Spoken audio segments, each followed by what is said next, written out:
Hi all, I'm here again today to show you some cool ribbon tricks that you can use just to zhuzh up your parcels. I've got these little bows that I can quickly make and just stick on a gift and make it look finished. And then I've also got a second one I make with a little bit of cardboard. Here is the tape that I use, the foam tape, and it just sticks on so much better with the foam. Okay, so we're going to start with one of the ribbons. This is the only time that I actually cut the ribbon square on the end because I want to make sure that it is easy to roll. I decided to use the blue ribbon because I've been using gold, gold, gold, gold, gold, and now I'll use the blue. So it looks much prettier if you divide this ribbon in half. Perhaps I should try making it with a whole ribbon, but I don't think that really works. Okay, so I'm going to cut the end square and then I'm going to roll some little circles. I think in this one I'll layer 3 circles, so I'll go round and round and round and layer my circles.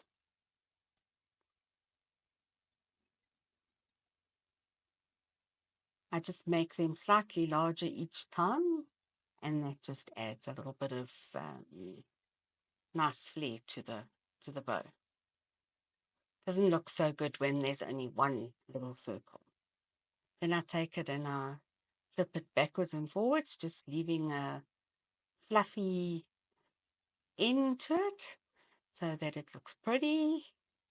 And each time I just make it a little bit larger.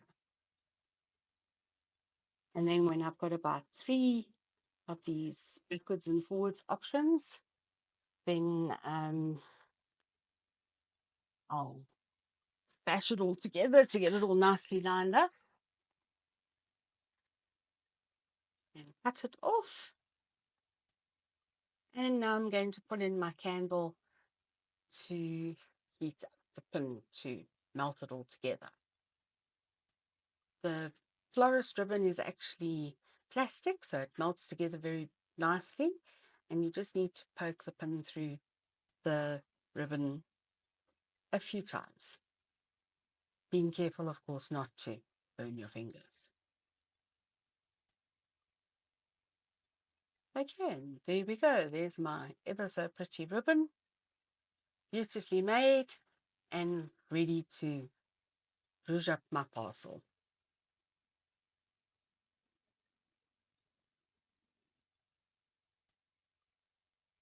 The next thing I'm going to show you is the bigger bow.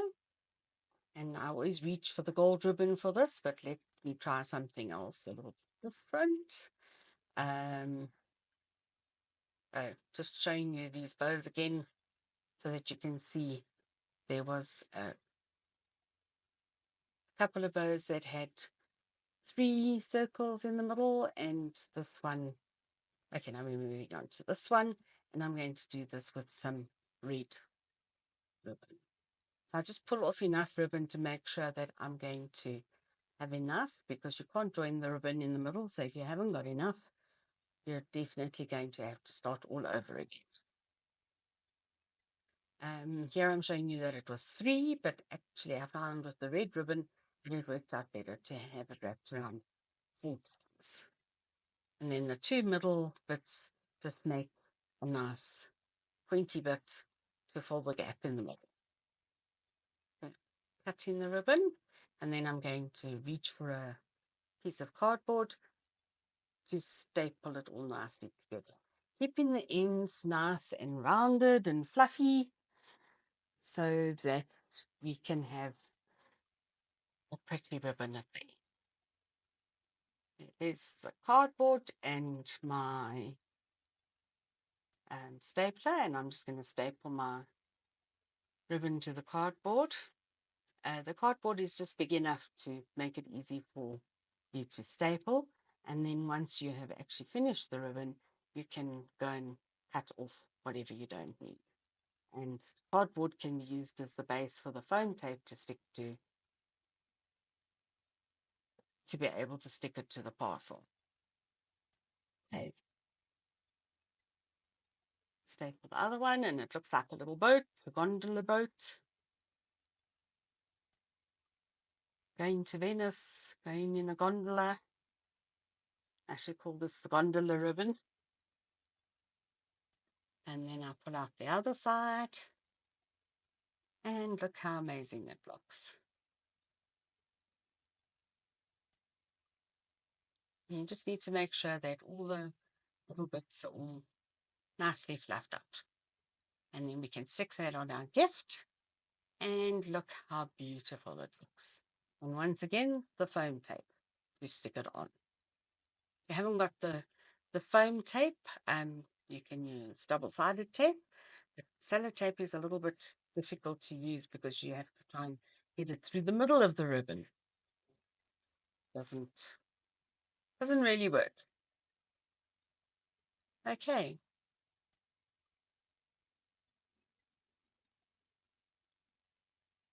But if you've got ribbon, you can make this parcel look fancy without these other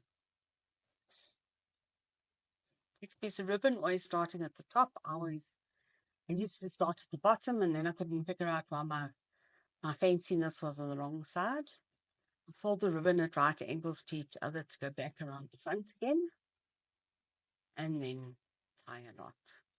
And as you can see here, I haven't left enough space for myself, so I'm struggling to tie this knot. When I eventually get the knot done, tying, tying, tying. Okay, then we're going to take my little gadget that I've got and split the ribbon into a whole lot of little pieces. And even though the knot was so small, it's still going to look beautiful.